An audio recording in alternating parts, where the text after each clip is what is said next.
My dear friends, আসসালামু আলাইকুম। MD Abdullah ব্লগসের পক্ষ থেকে জানাই স্বাগতম।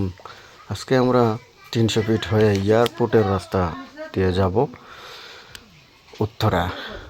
300 ফিটের থেকে উত্তরার রাস্তা হচ্ছে, আপনারা নিচ দিয়ে না গিয়ে উপর দিয়ে যেতে হবে। দেখেন ওই ইয়ের মাঝে আছে নিকুঞ্জ এয়ারপোর্ট।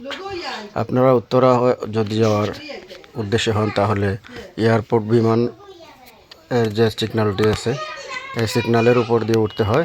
তবে দেখেন একসাথে কতটি গাড়ি যাচ্ছে ফ্লাইওভার দিয়ে, কতটি ফ্লাইওভার আছে একসাথে। আমরা একটা ফ্লাইওভার দিয়ে যাচ্ছি, অলরেডি কয়েকটি গাড়ি। এইদিকে গিয়ে আমরা নামবো নিকুঞ্জতে। নিকুঞ্জ নামার অল্প একদম সহজ উপায়। নিকুঞ্জ থেকে আমরা নতুন এয়ারপোর্ট হয়ে আবার পুরাতন এয়ারপোর্টের সামনে দিয়ে আজিমপুর জসিমউদ্দিন রোড হয়ে 7 নম্বর সেক্টর দিয়ে আমরা চলে যাব 13 নম্বর সেক্টরে। এয়ারপোর্ট 13 নম্বর উত্তরা 13 নম্বর সেক্টরে আমরা যাচ্ছি এখন। বর্তমানে নিকুঞ্জতে আছি। সবাই দোয়া করবেন। আসসালামু আলাইকুম।